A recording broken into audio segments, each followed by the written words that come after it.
On this Wednesday hump day edition of the Locked On Sun Devils podcast, it's time to talk more about Jayden Daniels. What is his outlook looking like as he goes from the Pac-12 to the SEC? Meanwhile, Arizona State basketball prepares itself for the Pac-12 tournament this weekend. This is the Locked On Sun Devils podcast.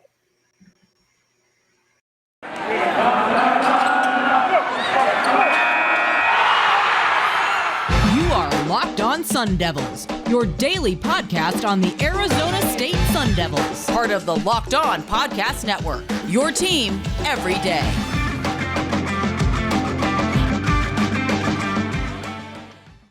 And welcome to the Locked On Sun Devils podcast. My name is Richie Bradshaw. I will be one of your guides today, joined always by my co-guide, Connor Drios.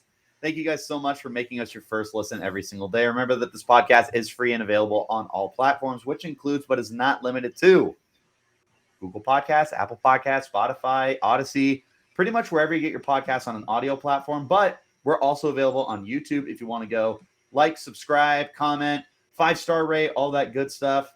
See us Monday through Friday. Follow us on Twitter as well. Myself at RichieBrads36, Connor at CDrios. Follow the Locked On Sun Devils page on Twitter as well at LO_Sun Devils.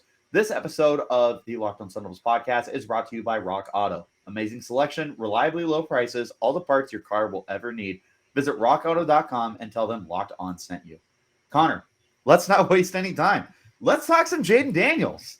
We gave our brief overall thought on the Monday edition when Jayden had decided that he was going to LSU.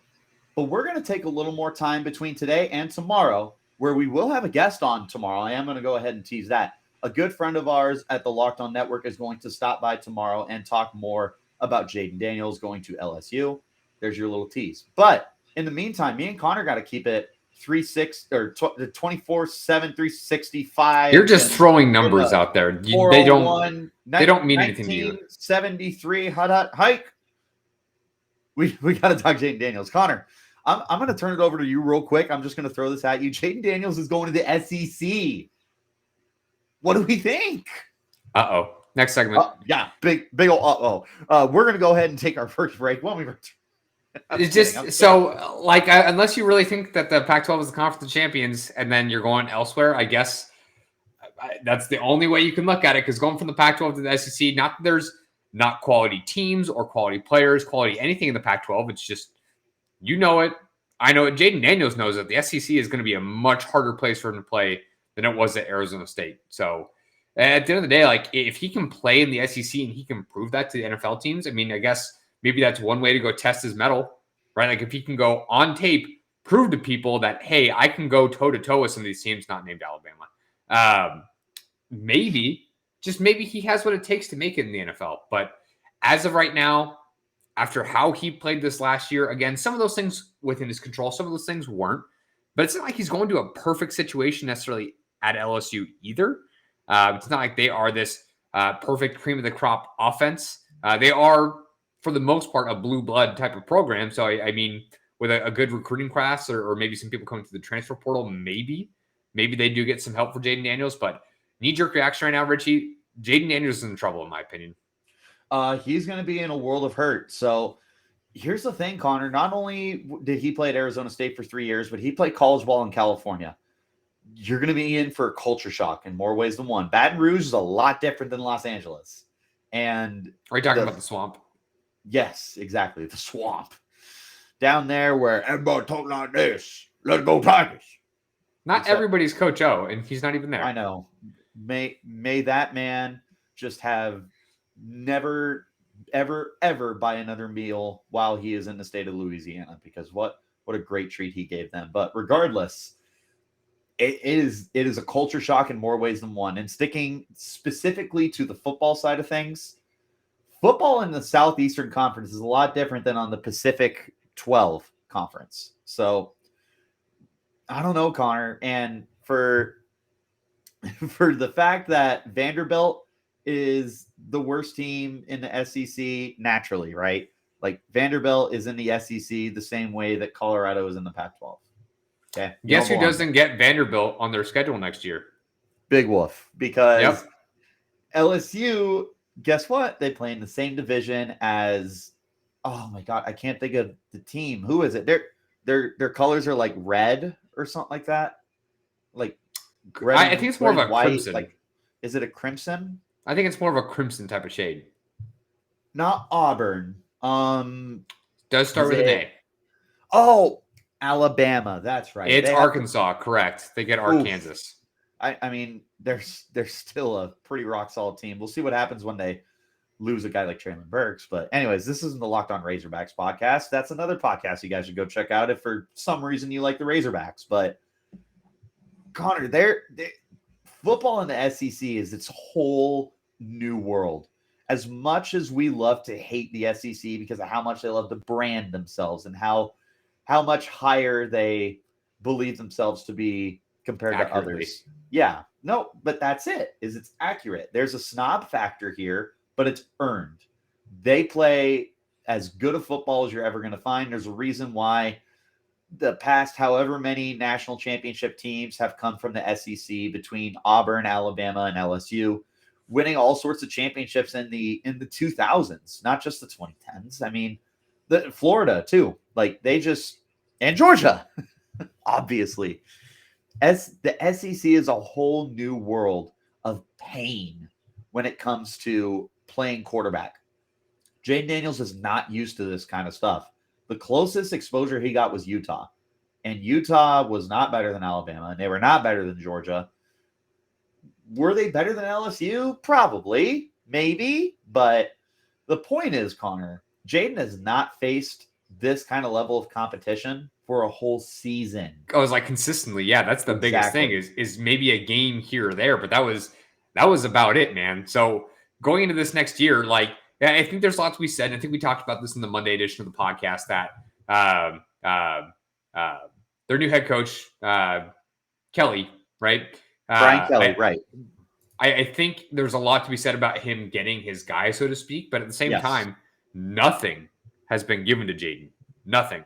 He knows he's going in there to compete with Miles Brennan. And people can say that, well, Miles Brennan didn't necessarily play very well. That's true. But neither is Jayden Daniels. It's been really 2 years since we've seen the best side of Jayden. So it's not like there's two stud quarterbacks necessarily competing. He's trying to bring in his own guy, per se, and really trying to essentially just find the best option there. If it turns out to be Brennan, then that's great. If it turns out to be Jayden, that's also great. But it's not like he wants to pigeonhole himself with just Miles Brennan. He wants to be able to create that competition. So I guess there is something to be said about being, quote unquote, handpicked, I guess, by Kelly. But at the same time, again, it's not going to be given to him. So we'll see if he can earn that starting job. But if he does, how else is the season going to go for him, Richie? I question that. I agree. And you know what, Connor? Let's talk about that more on the next segment. Let's go ahead and close out this segment. We're going to take a quick little break here. When we return for the second segment of the podcast, we are going to talk some Jayden Daniels and the expectations that we should be able to place for him in his first year in Baton Rouge. But first, we got a couple ads to talk to you guys about, starting with our good friends over at Built Bar. Guys, you've heard us talk about Built Bar over and over and over. And at this point in the year, if you are like a lot of our listeners out there, you guys might have given up on some of your New Year's resolutions. But don't do that this year. Stick with the resolutions and eat right, but use Built Bar, right? It's almost like it's not really a resolution because you're actually going to enjoy eating them. Have you guys tried the Built Bar Puffs? If you haven't, you're just missing out on one of their best tasting bars. Puffs are the first ever protein-infused marshmallow. They're fluffy, they're marshmallowy. They're not just protein bar, they're a treat covered in 100% real chocolate. Puffs are a fan favorite with some incredible flavors like a yummy cinnamony churro, coconut marshmallow, banana cream pie. All of them are so good, and they're going to be your new favorite. Again, Built Bar is covered in 100% real chocolate, and that includes those puffs. Low calorie, high protein. Replace your candy bars with these. They're better than a typical candy bar. Can be anywhere from like 200 to 300 calories. So if you go to built.com and scroll down to their macros chart, you're going to be blown away. High protein, low calories, high fiber, and low carbs. Most Built Bars contain 130 calories, 4 grams of sugar, 4 net carbs, and 17 grams of protein. Compare that with literally any candy bar. It's going to be around 240 calories, 30 grams of sugar, and dozens of net carbs. They're not even comparable. Mint brownie, coconut almond, and new for this month, white chocolate cookies and cream. They're all delicious and with new flavors coming out all the time. If they think a flavor might be good, they're going to make it, and it will be delicious and good for you. At Built Bar, they're all about taste. They make taste delicious first, and then they figure out how to make it healthy. And I don't know how they do it, but they pull it off every single time. So go to Built.com, use the promo code LOCK15 and get 15% off your order. Use the promo code LOCK15 for 15% off at BuiltBar.com. Man, I love March Madness and I love those brackets, but I can't remember the last time I actually went deep or even won any money. I'm hedging my bets this year with StatHero's NCAA Pick'em contest. StatHero's NCAA single game Pick'ems pit the star players against each other, and it's an amazing hybrid between fantasy and sports gambling. Take control back from those handicappers that always seem to have the advantage. Start focusing on the players you know best with a gameplay that doesn't rely on big spreads, long odds, or funky props. StatHero gives you the advantage, resulting in their games winning 4 times more often. Why? Because StatHero eliminates the mystery about who or what you're going up against. In addition to their pick'em games, they also have dozens of lineups you can comb through to take on head-to-head. They simply post sets of players for you to take on with a set of players you choose. StatHero is the easiest and fastest way to get your sports action fix. The simple, sleek gameplay will have you playing in minutes. This is what daily fantasy is meant to be. StatHero.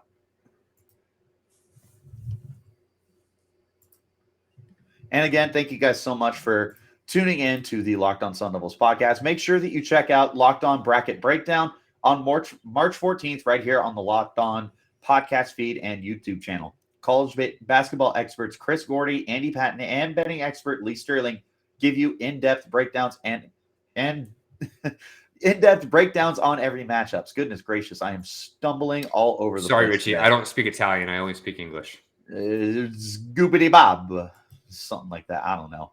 Connor, let's go ahead and continue on with the podcast. We now have to talk about these expectations and whether or not what we're saying should be fair for the Sun Devils moving into this upcoming year.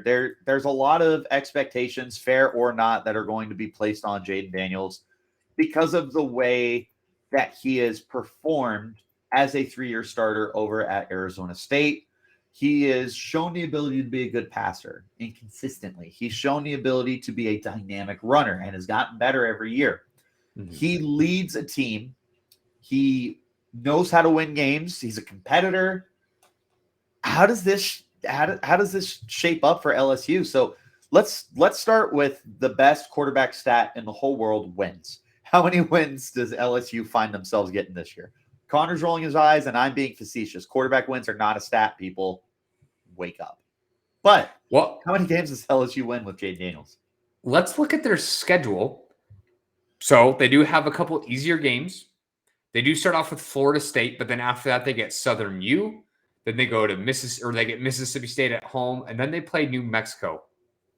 After that, SEC just takes over, man. They get Auburn, Tennessee, they get Florida, Mississippi, Alabama, Arkansas, UAB, and Texas A&M. I don't know how many wins I see in there. Maybe if he gets 2 against like Southern U and New Mexico, I'd be willing to bet there's less than 5 wins there pretty easily. Oh, wow. I think you're definitely sleeping on this LSU Tigers team. Less than 5?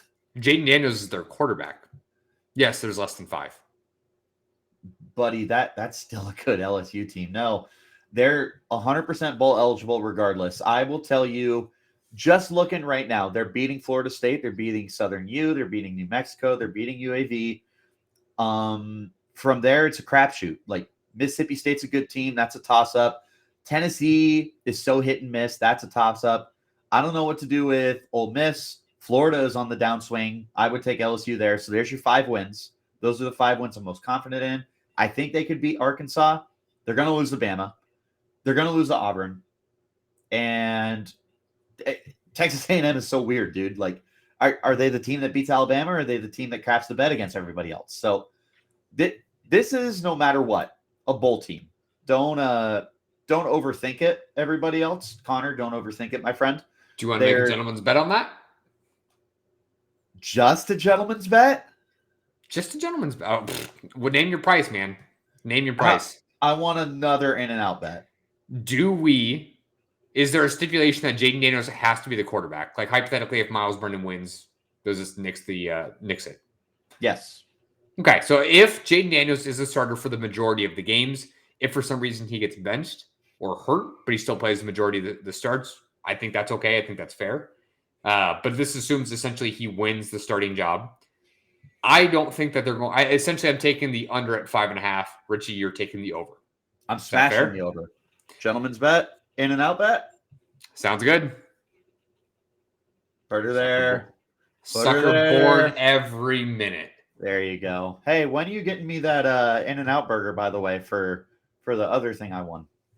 As soon as you can tell me what that bet was about, I'm more than happy to pay up. I do owe you a bet, but I need details. If you think I won't go back through and watch every single Locked On Sun Devils podcast, you're wrong. I have a lot of time on my hands. I have spring break next week, Connor. So speaking of way too early expectations, earlier, I think, again, this was on maybe the Monday edition of the podcast, we talked about maybe Jayden Daniels kind of playing in between what he's done so far as a 3-year starter. Maybe not quite as efficient as his freshman year, especially since he's playing some pretty tough competition. I would not expect the efficiency to be there, but maybe not quite as bad as last year where he was very much like at a 1-to-1 ratio from touchdowns to picks. Richie, are you still sticking by that? Do you feel like that is a guarantee to happen, or are you saying that's like a best case scenario?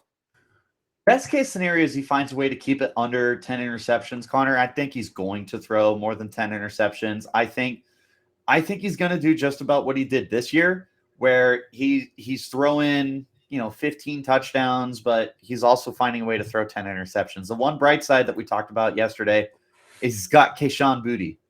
Okay. He's got a certified stud receiver and a stud receiver. Like this is the best receiver he's had since Brandon Ayuk. So if there's one thing that Jayden does good, it's get the most out of the guy. He doesn't make guys better, but he gets the most out of them. He is going to get the most out of Kayshon Boutte. So we'll see. I do really like the weapons he has, though. And the running back too, Tyrion Davis-Price, the 1,000-yard runner.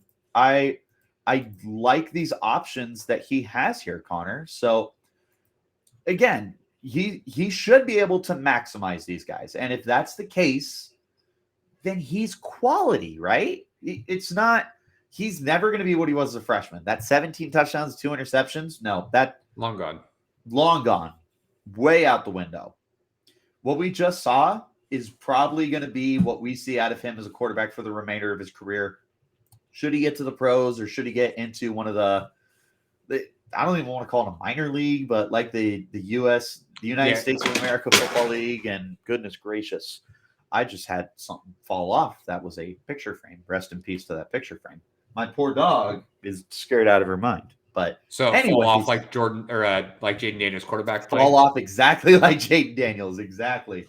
Yeah, I think you gotta set the expectations low for what he's going to do as a turnover guy. I think you should expect that he's going to have a lot, and if he doesn't, then amazing. But the dude just threw 10 interceptions to 10 touchdowns, Connor. You can't expect him to. Here's the thing. It's a take 180, or whatever the term is. I can't think of it off the top of my head. Catch 180. It's a catch 180. Yeah. Because the floor is set, or the expectations are set so low, it's like he should be able to exceed them. So definitely pretty sure it's a catch 22. Yeah, 22, not 180. Where'd I get 180 from? In your defense, the numbers are right next to each other. Oh man, I apparently am just not here. Maybe I'm already on spring break mode. I don't know, something like that. Okay. So we'll talk a little bit more as far as our guests coming on later this week. I'm very curious to hear what their expectations are for Jayden as well, and seeing how confident they are in Jayden Daniels beating out Brennan. Because again, like taking to social media after Jayden Daniels announced it, there was very up and down expectations for Jayden. Some people were very excited for it, and then there were people that watched Jayden Daniels. So we'll see how that goes. Time will tell. Like, he still has to earn that starting job and then has to play well. It's not going to be easy to do, but I still like Jayden. Definitely going to be cheering for him. But for the sake of my wallet, I hope he gets less than 6 wins. So here's the thing with Jayden Daniels. You take the good, you take the bad, you take them both, and there you have Jayden Daniels. Jayden Daniels. Bottom line, Connor, set the expectations low. Let him blow you away. With that being said, let's go ahead and conclude the Jayden Daniels portion of the podcast. When we come back for our final segment here, we got to talk some ASU basketball and get us ready for the tournament this weekend. All sorts of information coming up here right now on the Locked On Sun Devils podcast. guys, March Madness is coming up this weekend on Sunday the 13th. That means you guys need to start thinking now about where you're going to be running your brackets this year. Are you going for the usual, or are you looking for the best? We've done our homework here, and we're running our brackets with runyourpool.com. Along with standard brackets, Run Your Pool offers game types like Survivor or Pick X. They have options to edit scoring, and they offer more intel to make your picks, all stuff you won't find at ESPN or CBS. If you've got a business, Run Your Pool can help you take some of that madness magic and play alongside your employees or even gain customers. Plus, they offer full white glove customer support, custom branding, and one of the easiest 3-minute setups you'll ever find. Clearly, we believe Run Your Pool because, like I said, we're running our brackets there ourselves. There's no truer test than that. If you want to play against us for a shot at a cash prize, join us at runyourpool.com/lockedon. And while you're there, create your own pool for your friends and family. Enter Pure Madness at checkout for $10 off your custom pool. All the rules and details will be available there. That's runyourpool.com/lockedon for your chance to win a cash prize. We look forward to seeing and beating you there. This episode of the Locked On Sun Devils podcast is brought to you by Rock Auto. With the ever-increasing number of makes and models, it's now impossible for your local chain auto parts store to stock all the parts you need. Why endure often pointless or seemingly intimidating questions and wait while the person behind the counter orders the parts on their computer and choosing the only brand that their warehouse happens to carry? You have computers with access to rockauto.com at home and in your pocket. Save time and money when using Rock Auto. Why choose to spend 30%, 50%, or even 100% more for the same parts from a chain store or car dealership? Rock Auto is family business serving do-it-yourselfers for 20 years with prices reliably low for every customer. Go to their website. Super easy to explore. Find a solution to your auto part needs. When you go to rockauto.com and see all the parts available for your car or truck, write Locked On in their How Did You Hear About Us box so they know we sent you. Amazing selection, reliably low prices, all the parts your car will ever need. rockauto.com. And we're back for the final segment of the Locked On Sun Devils podcast. Connor, time to switch up the sport. Let's talk some basketball. Let's talk some Arizona State Sun Devils heading to Las Vegas this weekend to tip off the Pac-12 tournament and see what kind of noise we can make. Connor, give me a brief little rundown here. I know you were kind of looking at the potential opponents for Arizona State. Let's start there. Who could we be facing? Who are we playing first? So first we start off against Stanford. That's already set, right? Dub. Now, well, we'll see. We'll see. Arizona State has been playing with a lot of magic over the last month. I think the biggest question is has that magic run out? We don't know. Like, they're going to have to play and we'll find out. But I'm gonna stop you. I'm gonna stop you because for like the 100th time, you just said Arizona. I said Arizona State. Did not. For sure. Run back the tape. I will run back the tape after we're done recording, mister. But Arizona because State you takes said Arizona at the 50-second mark. All right, you write that down. We're going to settle this on Twitter. I'm not going to forget. Arizona State takes on Stanford in the first round. They do, unfortunately, draw the chance. If they win that game, they go play Arizona after that, which at the end of the day, if you were going to win the tournament, you more than likely had to beat them no matter what. So does it change things at the end of the day? Not necessarily.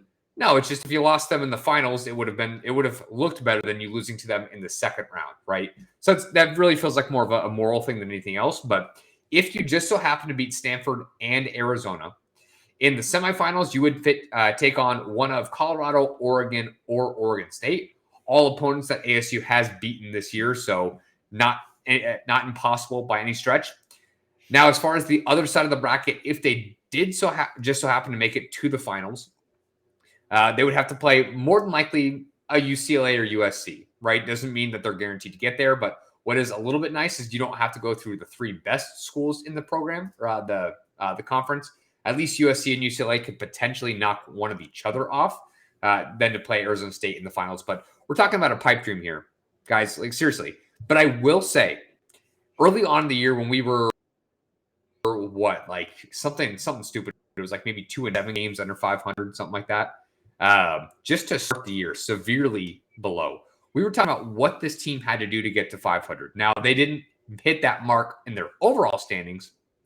They did do that, however, for conference play. And again, with how poorly they started off, going through that 5-game stretch of ranked opponents only coming away with 1 win against UCLA, things weren't necessarily looking good for them to touch 500 or even sniff it. So the fact they won 7 out of their last 8 and they're in the position that they are, a lot of credit to this team. A lot of credit to Bobby Hurley. They're playing very well, hoping that they can get a win against Stanford. But at that point, this team's going to have to look themselves in the mirror and figure out, can they get it done against Arizona? Because that is going to be one of the toughest games they've played with the highest stakes that they've played all season long. Not just all season long. This is one of the most important games, if they get to that point, that they will have played in the last 10 years, Connor. You're talking about a team that is trying to do whatever they can to get the bracket masters to put them into the NCAA tournament. To do that, you got to win this dang thing. And it starts with beating U of A. If you even want a shot at the NCAA tournament, you got to beat U of A. You got to beat them outright. Like, you got to, I'm sorry, like a broken record, you got to beat them. You don't. Okay. We're not expecting you to. We understand. Take that participation ribbon and go home with it. But if you truly are serious about taking this hot streak and making some serious noise, you have got to find a way to beat U of A. And as I have mentioned many a times on this podcast, and I will continue to mention for the remainder of the week, because there's a good chance we're not talking about ASU men's basketball next week. There is not a team in the Pac-12 that I am afraid of. That doesn't mean I'm taking us to beat everyone. But even a U of A, I look at them and I'm like, you know what? With the way we're playing right now, we could give them hell. We could surprise someone. We could shock the world. We could give everyone a little early March Madness, okay? But you got to find a way to beat U of A. But before you even get to that point, obviously, you can't take Stanford for granted. You split the series with them this year. They're still a quality Pac-12 basketball team. They finished ahead of you, okay? I'm definitely getting ahead of myself, admittedly. Right. Beat Stanford first, right? Do the baby steps. What I'm saying is big picture. Big picture, you need to beat U of A. In a timeline, got to beat Stanford. Take it. Yeah, you have to win a basketball game just for the right to play U of A. Exactly. So, and obviously, U of A is going to be the heavy favorite regardless of who wins this basketball game. Even if we were to absolutely crush Stanford, I don't care if we beat Stanford by 30 and we're continuing the streak that they're on. Some people might look at ASU and think, like, man, maybe they could get it done. U of A is going to be the heavy favorites no matter what going into that game. I wouldn't say it's an advantage, at least for Arizona State being so close to Vegas. Maybe against Stanford, they might get enough fans there to be a little bit more of a home crowd, so to speak. But essentially, Tucson's got almost the same advantage that we do here. So if by chance we make it to the second round of that tournament, it's going to be pretty it should be pretty packed with Arizona and Arizona State fans. But again, like you and I have said in this podcast, this is one of the better Arizona teams they've put out in a while. And that includes any of the last teams they've had over the last 10 years. This is a very quality team, and I expect U of A fans to be able to show out for that game and the entire tournament. So Arizona State can hopefully get a little bit of a break with ASU fans absolutely packing that stadium in Vegas. But we'll see where they can go from there. Ideally, they can take the magic and just keep running with it a little bit more, but it's got to be one game at a time, right? Like if they lose to Stanford, it's all over. But if they win, they're going to have one of the toughest games they've had in quite some time just to even get to the semis of the rest of this tournament. Yeah, with stakes higher than I can remember in quite some time for Arizona State men's basketball. Connor, seriously, if you think about all this might be the biggest game of Bobby Hurley's career. Because this was a season that you were supposed to make noise and you haven't. Well, you might be able to salvage it. It starts with beating Stanford, okay? Let me preface that because I've talked about U of A so much. I know everybody that we have to beat Stanford first. I am talking big picture right now. Big picture. You beat Stanford, you got to beat U of A. This is a career-defining game for Bobby Hurley if you get to that point. But regardless, this tournament is definitely the most important tournament of Bobby Hurley's career. Without a doubt. This is one of the most important tournaments that Arizona State men's basketball has had in quite some time. Because there is that outside shot that they could find a way into the tournament. Not likely, but it is a possibility. As Jim Carrey and Dumb and Dumber would say, so you're telling me there's a chance. And I think that wraps it up here. So thank you guys again so much for making the Locked On Sun Devils podcast your first listen every single day. Again, we are free and available on all platforms, which includes, but is not limited to, Google Podcasts, Apple Podcasts, Odyssey, Spotify, pretty much wherever you get your podcasts on an audio platform. Me and Connor are there Monday through Friday, giving you the best Arizona State Sun Devils content in the whole wide world. You can also follow us on YouTube if you want to see our beautiful faces. That's, Locked On Sun Devils. Like, subscribe, comment, 5-star, all that good stuff. You can follow us on Twitter as well. Myself at RichieBrad36, Connor at CDrios, and the Locked On Sun Devils page at LO_Sun Devils. Again, thank you guys so much for making us your first listen every day. Go ahead and make your second listen Locked On NFL Draft. Ryan Tracy and former NFL cornerback Eric Crocker bring the NFL Draft to life every day with insight and analysis on college football prospects and NFL front offices. Just like the Locked On Sun Devils, it is free and available on all platforms. And until next time, Sun Devils fans, you keep it locked right here on Locked On Sun Devils.